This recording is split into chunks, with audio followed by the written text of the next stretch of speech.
Le FC Barcelone est vraiment trop fort. Cette équipe est injouable, cette équipe est imprenable, cette équipe est injouable. Mes amis, quelle belle soirée de football. Le FC Barcelone a infligé 4-0 à Dortmund à Montjuïc. Le FC Barcelone, pour moi, est clairement un prétendant du titre. Hier soir, le FC Barcelone, effectivement, dans sa manière de jouer et de comporter, vient de montrer encore une fois sur la scène internationale, sur la scène football, que ce club n'a rien à envier à qui que ce soit. Et tous les clubs qui sont amenés à jouer un match face aux Barcelonais, eh bien, effectivement, doivent revoir leur copie. Quelle que soit l'équipe, quel que soit le club qui doit jouer un match face à nous, eh bien, ils sont obligés de remettre en question leur façon de faire. Hier soir, le FC Barcelone a joué un match, a rendu ce que je pourrais appeler une copie parfaite. Copie parfaite de la première à la dernière minute. C'est vrai que déjà dès l'entame du match, le FC Barcelone a montré la couleur. On va essayer d'en discuter, c'est tout de suite. Bienvenue dans cette nouvelle vidéo où on va parler un petit peu du match qui s'est déroulé entre le FC Barcelone et Dortmund. Match comptant pour le quart de finale du match aller de la Ligue des Champions. Comme vous savez, le FC Barcelone sort d'un match contre Betis où on aurait dû gagner pour prendre 6 points sur le Real Madrid. Mais malheureusement, nous avions fait match nul et on en a pu prendre seulement un point. Après la honteuse match du Real Madrid, eh bien, le FC Barcelone devrait montrer à tout le monde que nous sommes revenus dans le game.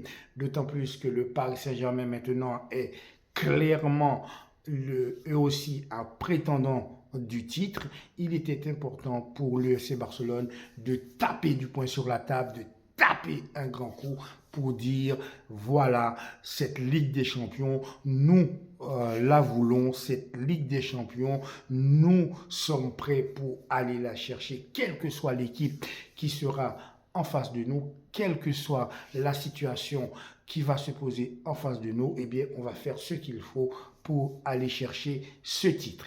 Le FC Barcelone est arrivé sur le terrain au grand complet, avec Rafinha, avec De Jong, avec Pedri, et puis dans le flanc de l'attaque, Lewandowski.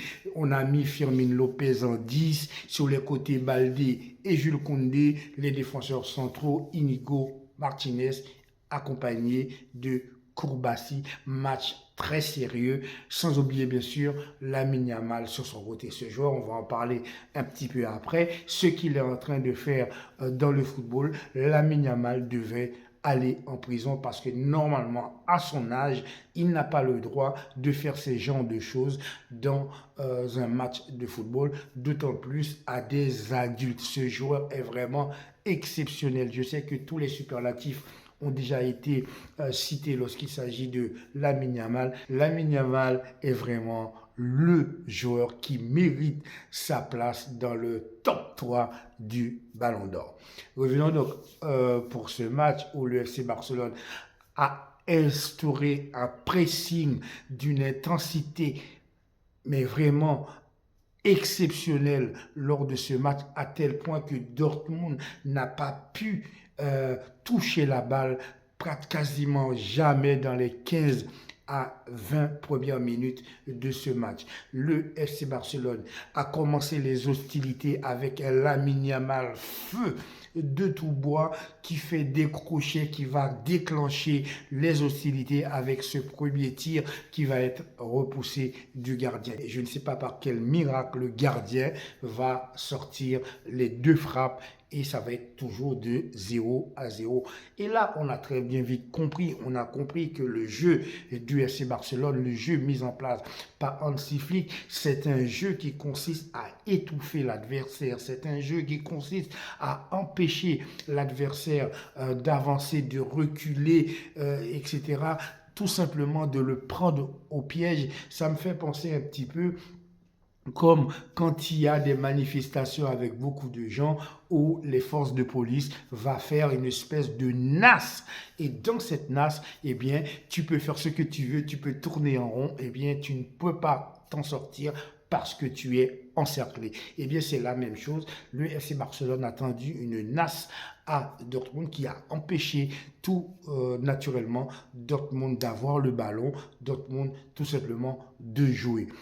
Au milieu de terrain, le travail de Jong, le travail de Pedri associé à Fermin Lopez a été fantastique parce que cela a permis tout simplement à priver Dortmund de ballon au milieu de terrain. Ni Guirassy ni Gittens n'ont pu effectivement toucher des ballons pour aller nous inquiéter. On voit que le FC Barcelone a maîtrisé chaque instant du match, a maîtrisé chaque positionnement des joueurs. Le piège du hors-jeu a très bien fonctionné d'ailleurs parce qu'à chaque fois qu'il pouvait y avoir ne serait-ce qu'une petite action de Dortmund, eh bien le piège du hors-jeu a très bien fonctionné. Le premier but, je vais l'accorder non pas à Rafinha, pour moi c'est un but plutôt de Kourbassi sur ce centre qui va arriver sur la tête de je sais plus qui, je crois que c'est Inigo Martinez, qui va le renvoyer sur Kourbassi et Kourbassi va mettre ce petit pichenette qui va rentrer et ça va être le premier but. Bien sûr, Rafinha va toucher le ballon, le but va être attribué à Rafinha, mais pour moi, ce but aurait dû être donné tout simplement à Kourbassi parce que si Rafinha n'avait pas touché le ballon, eh bien, il y aurait eu but quand même parce que Rafinha a tiré, a touché le ballon alors qu'il allait clairement rentrer. Voilà, c'était la petite anecdote du jour. Tout le monde va essayer de prendre le dessus sur le FC Barcelone pendant un certain temps parce qu'on va baisser d'intensité. Et vous allez me dire, mais pourquoi on baisse autant d'intensité? Parce que ça aurait pu permettre à Dortmund d'égaliser. Eh bien, lorsque vous commencez un match avec autant de vitesse, avec autant de pressing, avec autant de précision, où tout le monde court, où tout le monde presse, effectivement, à un moment donné du match, vous êtes obligé de baisser le pied. Vous ne pouvez pas continuer avec une telle intensité. Et c'est ce qu'on appelle d'ailleurs dans chaque match de foot les temps forts et les temps faibles. L'inconvénient du FC Barcelone d'avant, c'est que non seulement on prenait des buts et on n'en marquait pas lors de nos temps forts, et lors des temps faibles, eh bien, on encaissait également des buts. Or là, depuis cette saison avec Hansi Flick, on marque énormément de buts lors de nos temps forts et on essaie d'encaisser le moins possible, en tout cas d'encaisser le moins ce qu'on en a marqué lors de nos temps faibles. Et là, pour ce match, pendant ce temps faible du FC Barcelone, eh bien, on a été vigilant, on n'a pas manqué de but. Il faut souligner également que Szczesny est un gardien, mais vraiment fabuleux. Il ne fait jamais de faute, jamais d'erreur pendant ces quelques matchs qu'il a joué là ces derniers temps. Il a été exceptionnel. Le match de Szczesny avec ce clean sheet où on a mené 4-0, où il a repoussé des ballons, il a été vraiment très bon. Bravo à Szczesny pour ce match extraordinaire. Mais le match, mes amis, après donc ce 1-0 qui va se terminer à la mi-temps, au retour des vestiaires, Hansi Flick va complètement remodeler son équipe. Alors que c'est la même équipe, les mêmes joueurs qui vont être sur le terrain, mais les joueurs vont se remettre à jouer comme ils l'ont fait lors de l'entame du match dès la première mi-temps. En deuxième mi-temps, ils vont revenir en disant à Dortmund, non, on ne va pas te laisser faire, nous n'allons pas faire du Real Madrid, nous allons faire du FC Barcelone. Et là, ils vont encore prendre le ballon, priver Dortmund de ballon, priver Dortmund d'air, le replonger dans cette nasse que j'ai expliqué tout à l'heure. Et c'est comme ça que Lewandowski va marquer, mes amis, son doublé sur des phases de jeu extraordinaires, combinaison entre De Jong, Lamine Yamal, Rafinha, centre, tête de Rafinha qui remet sur le Lewandowski, tête de Lewandowski, but. C'est extraordinaire. On voit que le jeu de FC Barcelone, ce jeu de transition, ce jeu d'attaque, ce jeu qui va en avançant, eh bien, il n'y a pas de solution pour les clubs. Ils n'ont pas la clé, ils ne savent pas tout simplement comment faire. Eh bien, le FC Barcelone a joué un football champagne. Le FC Barcelone a joué un football exceptionnel. Comme je l'ai dit tout à l'heure, but de Rafinha Kourbassi, doublé de Lewandowski, et puis le quatrième but, mes amis, qui va arriver pour Lamine Yamal. Lamine Yamal, pour moi, a été sur quasiment les 4 buts du FC Barcelone, il a été décisif. Je pense que Lamine Yamal a eu un petit peu à cœur de bien jouer ce match, d'autant plus que il avait pour moi raté son match face à Séville. Donc cette fois-ci, il a décidé de revenir le Lamine Yamal qu'on aime bien, qu'on adore, etc. et de jouer un match de Ligue des Champions. À presque 18 ans, ce joueur est vraiment décisif à chaque fois qu'il joue un match, que ce soit le match important, que ce soit en Ligue des Champions, que ce soit en Copa del Rey, que ce soit en Liga ou même que ce soit en Coupe d'Europe, il s'en fout, il joue toujours avec la même intensité, avec la même volonté, avec la même force, avec la même, la même enthousiaste en fait, le même enthousiaste d'aller chercher des buts et il va finir par marquer son but magnifique sur un pointu et but de Lamine Yamal.